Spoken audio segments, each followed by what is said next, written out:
ஒருமுறை அப்துல் கலாம் பெண்கள் பள்ளி விழா ஒன்றில் கலந்து கொண்டார். விழா முடிந்ததும் வழக்கம் போல மாணவிகளோடு ஒரு கலந்துரையாடல் நடக்கிறது. அப்போது உலக அழகி போட்டி நடந்து கொண்டிருந்த சமயம் ஐஸ்வர்யா ராய் ஏன் உலக அழகியாக தேர்ந்தெடுக்கப்பட்டார்?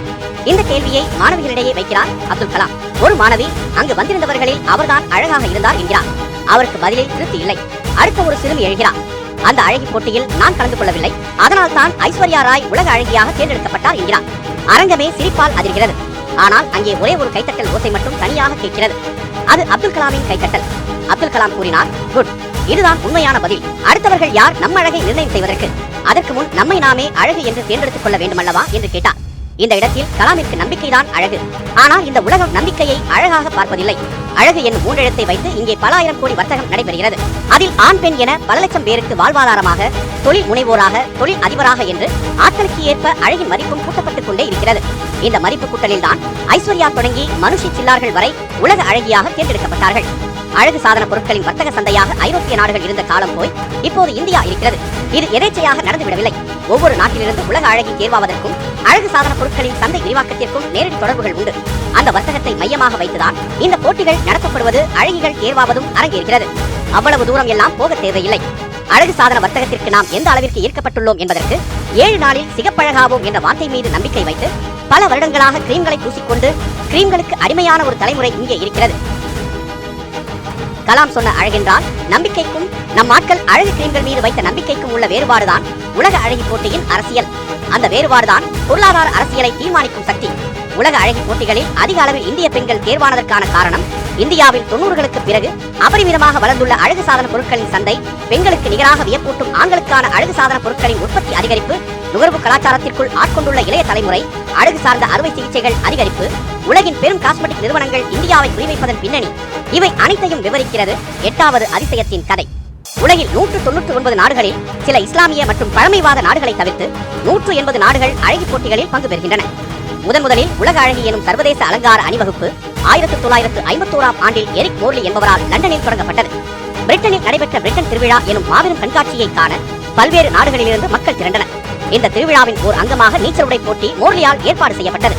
இந்த நிகழ்வு மிகவும் பிரபலமானதால் ஊடகங்கள் இதை மிஸ் வேர்ல்ட் என குறிப்பிட ஆரம்பித்தன. பின்னாளில் மோர்லி உலக அழகி எனும் சொல்லையே அதிகாரப்பூர்வமாக அறிவித்தார். இதைத் தொடர்ந்து மோர்லி ஆண்டுதோறும் நடைபெறும் நிகழ்வாக உலக அழகி போட்டியை அறிவித்தார். இதில் பங்கு பெற்று வென்ற கெஸ்டின் ஹக்கான்சன் தான் அணிந்திருந்த நீச்சல் உடையிலேயே ஈடத்தை சூட்டிக் கொண்டது சர்ச்சையை உண்டாக்கியது. இந்த போட்டியின் மூலம் பிகினி என்னும் நீச்சல் உடையை மையப்படுத்தி அதன் விற்பனையை மேம்படுத்துவதே மோர்லியின் உத்தியாக இருந்தது. தற்போது எளிதாகிவிட்ட அரை நிர்வாண உடைகளை மக்களால் ஏற்கப்படாத காலகட்டத்தில் பிகினி அறிமுகப்படுத்தியதால் தங்களின் பாரம்பரியத்துக்கு மாறாக உள்ளது என பல நாடுகளிலிருந்து எதிர்ப்பு வந்த வண்ணம் இருந்தது. இதனால் 1976ஆம் ஆண்டு முதல் அழகிகளுக்கு மகுடம் சூட்டும் நேரத்தில் ஈவினிங் கவுன் என்று சொல்லக்கூடிய நீண்ட கவுன்களை அழகிகள் அணிந்தனர். நாளடைவில் இதற்கென சங்கம் அமைக்கப்பட்டு பல போட்டிகள் வைத்து அதற்காக அதிக ஆதரவாளர்களை திரட்டுவது உலகின் முக்கிய நிகழ்வுகளில் ஒன்றாக மாறியது. இதில் பங்கு பெறுவதற்கான உடல் எடை, வயது, உடல் அங்கங்களின் அளவு, எலும்புகளின் நீளம், நடை, உடை என இவை அனைத்துக்கும் மதிப்பெண்கள் என்ற விதிமுறைகள் உருவாக்கப்பட்டன. தனித்திறமை மற்றும் அறிவாற்றலை சோதிக்கும் போட்டிகள் சமீபத்தில் சேர்க்கப்பட்டன. மற்றொரு மிக முக்கியமான விதிமுறை, திருமணம் ஆகியிருந்தால் இந்த போட்டியில் கலந்து கொள்ள முடியாது. அதேபோல் ஒரு நாட்டிலிருந்து ஒரு போட்டியாளர் மட்டுமே பங்கு பெற முடியும். இவை அனைத்தும் மக்களிடையே மிகுந்த எதிர்பார்ப்பை ஏற்படுத்தியது. உலகம் முழுவதும் இந்த நிகழ்ச்சி நல்ல வரவேற்பை பெற்றதால் கார்ப்பரேட்டுகளின் ஆதிக்கம் தொடங்கி அழகு சாதன பொருட்களின் உற்பத்தி நிறுவனங்கள், ஆடை வடிவமைப்பாளர்கள், பிராண்டட் ஆடை நிறுவனங்கள் உள்ளிட்ட அனைத்து ஃபேஷன் நிறுவனங்களின் தலையீடும் அதிகரித்தது. இந்த போட்டியில் கலந்து கொள்ளும் போட்டியாளர்களை வைத்து இதில் சம்பந்தப்படுபவர்கள் தங்களின் பொருட்களை சந்தைப்படுத்தும் முறை ஒரு வணிக தந்திரம் என்று சொன்னால் அது மிக இல்லை. உலக அழகியாக தேர்வாகிறவர்களுக்கு உலகிலேயே மிக பிரபலமான காஸ்மெட்டிக் பிராண்ட் நிறுவனம் ஸ்பான்சர் செய்திடும். உலகம் முழுவதும் பயணம் சென்று வர போக்குவரத்து செலவு ஏற்றுக்கொள்ளப்படும். உலகம் முழுவதும் மனிதநேய அடிப்படையிலான உதவியை மேற்கொள்ளலாம். தன்னார்வ தொண்டு நிறுவனங்கள் ஆரம்பிக்கலாம். இவை எல்லாவற்றையும் விட 1 லட்சம் பவுண்ட் பணம் வழங்கப்படும். உலக அழகியாக தேர்ந்தெடுக்கப்படுபவர் அந்த ஆண்டு முழுவதும் சில கார்ப்பரேட் நிறுவனங்களின் மாடலாக ஒப்பந்தம் செய்யப்படுவார். இதன் மூலம் விதவிதமான ஆடைகள், நகைகள், காலணிகள் தொடங்கி கார்களின் விளம்பரம் வரை அந்த அழகி பயன்படுத்தப்படுவார். இப்படியாக பலதரப்பட்ட நுகர்வு கலாச்சாரத்தை வேகமாக இந்தியாவில் வளர்த்தெடுக்க உலக அழகிகள் தேர்வு வளர்ந்த நாடுகளுக்கு உதவி வருகின்றன என்பதே மறுக்க முடியாத யதார்த்தம். அதுவே இந்தியாவிலிருந்து ஒரு பெண் உலக அழகியாக தேர்ந்தெடுக்கப்பட்டால் கூடுதலாக பட்டென கொத்திச் சென்று விடுவார்கள் பாலிவுட், ஹாலிவுட் திரைப்பட தயாரிப்பாளர்கள். ஐஸ்வர்யா ராய் உலக அழகி பட்டத்தை வென்ற பின்னர் அவரின் கனவென்று உலக அமைதி பற்றி பேசினார். அமெரிக்கான தூதராக வேண்டும் என்பதே தன் ஆசை என்று கூறிய அவர் பல பொருட்களின் விளம்பர தூதராக ஆனார். பன்னாட்டு அழகு சாதன பொருட்களுக்கு விளம்பர மாடலாக இருக்கும் உலக அழகி ஐஸ்வர்யா ராயை முகத்துக்கு மஞ்சள், உடம்புக்கு வைத்தமாவு என்று உள்ளூர் அழகிகளின் ரகசியம் பேச வைத்ததில் இயக்குனர் சங்கரின் அரசியலையும் இந்த இடத்தில் நினைவு கூறத்தான் வேண்டும். இந்திய பெண்களுக்கு அவ்வப்போது அழகி பட்டம் சூட்டப் பெறுவதில் ஒரு பொருளாதார அரசியல் மறைந்திருக்கிறது என அரசியல் பார்வையாளர்கள் கருதுகிறார்கள். ஏனென்றால் இந்தியாவில் எத்தனையோ தலைசிறந்த பல்கலைக்கழகங்கள் இருந்தாலும் அவற்றில் ஒன்றை கூட தரவரிசையில் முதல் 200 இடங்களில் அங்கீகரிக்க மறுக்கும் மேற்கத்திய நாடுகள், இந்தியாவில் எத்தனையோ அற்புதமான திரைப்படைப்புகள், திரைக்கலைஞர்கள் இருந்தாலும் அவற்றை சட்டை செய்யாத அமெரிக்க ஹாலிவுட் நடுவர்கள் இந்திய பெண்களை அழகிகளாக தேர்ந்தெடுப்பதில் மட்டும் அவ்வளவு ஆர்வம் காண்பிப்பதற்குள் சில பொருளாதார அரசியல் உள்நோக்கங்கள் இருக்கின்றன. 1990களுக்கு பிறகு புதிய பொருளாதார கொள்கையை நோக்கி உலகின் அனைத்து நாடுகளும் பயணிக்க ஆரம்பித்தன. இந்த நிலையில் முன்னேறிய நாடுகள் முன்னேற காத்திருக்கும் நாடுகளுக்குள் கால் பதித்தன. தனது நாட்டில் தயாரித்த பொருட்களை தொழில்நுட்ப உதவிகளோடு கூவி விற்பனை செய்தன. அந்த நேரத்தில் தான் 1994ஆம் ஆண்டு உலக அழகியாக ஐஸ்வர்யா தேர்ந்தெடுக்கப்பட்டார். ஐஸ்வர்யா ராய் மங்களூரில் 1973ஆம் வருடம் நவம்பர் 1ஆம் தேதி பிறந்தார். பெற்றோர்கள் கிருஷ்ணராஜ் ராய் மற்றும் விருந்தா ராய். சேர்ந்த ஆர்கிடெக்ட் ஆக வேண்டும் என்பதுதான் ஐஸ்வர்யாவின் லட்சியம். ஆனால் ஆர்கிடெக்ட் படிக்கும் போதே மாடலிங் வாய்ப்புகள் குவிய அழகு புயல் அப்படியே திசை திரும்பிவிட்டது. கேமலின் நிறுவன விளம்பரத்தில் முதலில் ஐஸ் நடித்த போது அவருக்கு வயது 9. பகுதி நேர புகைப்படக்காரரான தனது ஆசிரியர் ஒருவரின் வற்புறுத்தல் காரணமாக அந்த விளம்பரத்தில் நடித்தார். 1994ஆம் ஆண்டு மிஸ் இந்தியா போட்டியில் சுஷ்மிதா சென் அழகி பட்டம் வென்றார். அதில் ஐஸ்வர்யாவுக்கு 2வது இடம். அதே வருடத்தில் உலக அழகி போட்டியில் இன்னும் தைரியம், நம்பிக்கை சேர்த்து கலந்து கொண்டார் ஐஸ். உலக அழகி பட்டத்தோடு மிஸ் போட்டோஜெனிக் பட்டமும் ஐஸ் வசம் வந்தது. ஐஸ்வர்யாவின் 21வது பிறந்தநாள் பரிசாக கிடைத்தது உலக அழகி பட்டம். அழகி கிரீடம் சூட்டியவுடன் அரங்கில் இருந்த அனைவரும் தத்தமது மொழிகளில் பிறந்தநாள் வாழ்த்து பாடிய பெருமை இவரை தவிர வேறு அழகிகளுக்கு கிடைக்கவில்லை. உலக அழகியான ஐஸ்வர்யா ராயை உள்ளூர் அழகியாக காட்ட முதலில் முற்பட்டது தமிழ் திரைத்துறைதான். 1997இல் மணிரத்னத்தின் 20 படம்தான் சினிமாவுக்கு ஐஸ்வர்யாவின் அறிமுகம். அதே ஆண்டு பாபி தியோனுடன் ஐஸ் நடித்த முதல் இந்திய படமான ஆர்பிஆர் ஹோகயா பெரிய அளவில் பேசப்படவில்லை. ஆனாலும் சிறந்த புதுமுகம் விருது வென்றார் ஐஸ்வர்யா. 1999இல் இவர் நடித்து வெளியான ஹம் தில் தே சுக்கே சனம் பிலிம்பேர் விருது பெற்று தந்தது. இளவரசி டயானாவுக்கு பிறகு காதல், திருமண செய்திகளுக்காக பத்திரிகையாளர்கள் அதிகமாக பின்தொடர்ந்தது ஐஸ்வர்யா ராயை என்கிறார்கள். ஏனெனில் சல்மானுக்கும் ஐஸ்வர்யா ராய்க்கும் காதல், விவேக் ஓபராயுடன் காதல் என தினமும் பத்திரிகைகள் ஐஸ்வர்யா காதல் குறித்து கசிந்துருகிக் கொண்டிருந்த நேரத்தில் அவர்கள் காதல் எல்லாம் பிரேக்கப் ஆனது. 2004இல் டைம்ஸ் பத்திரிகை உலக அளவில் மக்களை ஈர்த்த அழகு பெண்களில் ஐஸ்வர்யா ராயையும் ஒருவராக தேர்ந்தெடுத்தது. 2005இல் பார்பி நிறுவனம் இங்கிலாந்தில் ஐஸ்வர்யா ராயை போல் தோற்றம் கொண்ட பார்பி பொம்மைகளை விற்பனைக்கு வெளியிட்டது. இன்றும் அந்த கலெக்ஷன் பொம்மைகளுக்கு அமோக வரவேற்புண்டு.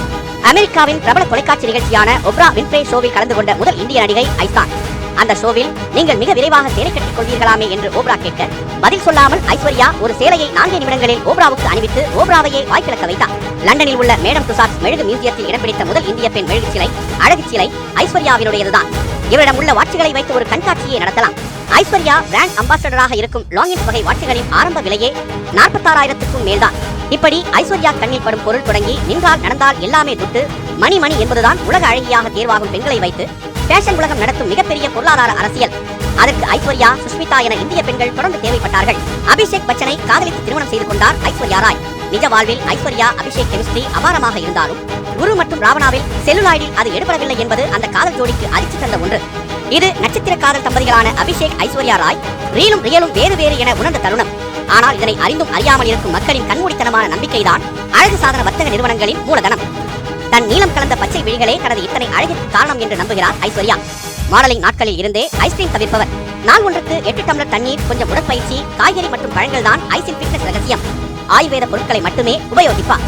வீட்டு சமையல் பொருட்களையே மேனி பராமரிப்புக்கும் பயன்படுத்துவார். இரவு உறங்கச் செல்லும் முன் மேக்கப் கலைக்க ஐஸ் பயன்படுத்தும் மாய்ஸ்சரைசர் சுத்தமான பசும்பா. ஆனால் இது தெரியாமல் நம் பெண்கள் ஐஸ்வர்யா ராய் விளம்பரத்தில் வந்த பொருட்களை எல்லாம் வாங்கி பயன்படுத்தி இன்றும் ஐஸ்வர்யா ராயாக ஆக முயற்சி செய்து கொண்டிருக்கிறார்கள். ஐஸ்வர்யாவிற்கு முன்னதாக 1966ஆம் ஆண்டு நடைபெற்ற 16வது அழகி போட்டியில் இந்தியாவைச் சேர்ந்த ரீட்டா ஃபேப்ரியா என்ற பெண்மணி உலக அழகி பட்டத்தை வென்றார். உலக அழகி பட்டத்தை வென்ற முதல் ஆசியாவைச் சேர்ந்த பெண்மணி என்ற பெருமையையும் ரீட்டா பெற்றார். ரீட்டா உலக அழகி பட்டம் வென்றபோது ஐரோப்பிய மேற்கத்திய நாடுகளே பெரிய அளவில் ஃபேஷன் உலகில் கால் பதிக்கவில்லை. அப்படி இருக்க இந்தியா அப்போது இருந்த சூழலில் அழகு சாதன பொருட்களின் பக்கம் கவனம் ஈர்க்கவில்லை. ஆனால் ஐஸ்வர்யா உலக அழகி பட்டத்தையும் அதே ஆண்டு சுஷ்மிதா சென் பிரபஞ்ச அழகி அதாவது மிஸ் யூனிவர்ஸ் பட்டத்தையும் பெற்று வந்து இந்திய பெண்களுக்கு பெருமை சேர்த்தார்கள்.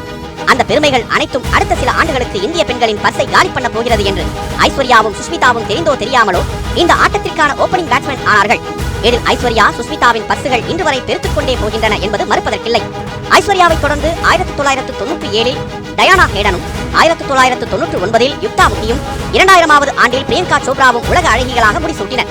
17 ஆண்டுகளுக்கு பிறகு 2017ஆம் ஆண்டு மருத்துவரான மனுஷி சில்லார் உலக அழகியாக தேர்ந்தெடுக்கப்பட்டார். 20 ஆண்டுகளுக்கு முன்பு வரை இந்திய பெண்களிடம் அழகு சாதன பொருட்கள் அதிகம் பரிச்சயம் இல்லாமல் தான் இருந்தது. ஜீன்ஸ் படத்தில் ஐஸ்வர்யா ராய் சொல்வது போல் முகத்துக்கு மஞ்சள், தலைக்கு சீகக்காய், உடம்புக்கு பைத்தமாவு, இப்படித்தான் தமிழ் பெண்கள் இருந்தார்கள். மஞ்சள் பூசி குளிப்பதும், மருதாணி இட்டுக் கொள்வதும், பைத்தமாவு தேய்த்து குளிப்பதும் தான் யதார்த்தம். அதிகபட்சமாக பொட்டு வைப்பதும் பவுடர் பூசுவதும் தான் பெண்கள் செயற்கையாக அழகூட்டலுக்காக செலவிடும் தொகை. இந்த நடைமுறைதான் பெருமளவு புழக்கத்தில் இருந்தது. ஆனால் கடந்த 20 ஆண்டுகளில் இந்தியாவில் அழகு சாதன பொருட்களின் சந்தை அபரிமிதமான வளர்ச்சியை கண்டுள்ளது. இன்றைய நிலவரப்படி அழகு சாதன பொருட்களின் இந்திய சந்தை 35,000 கோடியை கடந்துள்ளது. ஆண்டுக்கு ஆண்டு இது 30% வளர்ச்சியை பெற்று வருகிறது. இன்றைய இந்தியாவில் மாநகரம், பெருநகரம் தொடங்கி சிற்றூர்கள் வரையில் ஆங்காங்கே அழகி போட்டிகள் நடக்கும் கலாச்சாரம் வளர்ந்துள்ளது. இதன் விளைவாக தெருவுக்கு தெரு பியூட்டி பார்லர்கள் மட்டுமின்றி அழகு சிகிச்சை மையங்கள், ஸ்பா, நியூட்ரிஷியன் டயட் சென்டர்கள், ஜிம்கள் என உடலமைப்பு புறத்தோற்றங்கள் சார்ந்தும் அழகு சார்ந்தும் பெருகியுள்ளன. தங்கள் உடலை அழகாக ஸ்லிம்மாக வைத்துக் கொள்வது இளம் பெண்களோடு முடிந்துவிடவில்லை. இன்று ஆண்களும் அழகுணர்வு சார்ந்த உடல் கட்டமைப்பு சார்ந்து ஆர்வம் காட்டத் தொடங்கியுள்ளனர். அதற்கு சாட்சியாக பெண்களுக்கு நிகராக ஆண்களின் அழகு சாதன பொருட்களின் சந்தை வளர்ந்திருப்பது, ஜிம்கள் அதிகரித்திருப்பதும் வியப்பூட்டுகின்றன. அழகு சாதன பொருட்கள் வர்த்தகமானது 2035ஆம் ஆண்டு $35 பில்லியன் இலக்கு நிர்ணயிக்கப்பட்டுள்ளது. அது ஏனோ பணக்கார பெண்கள், ஆண்கள் மட்டும் சம்பந்தப்பட்டதில்லை.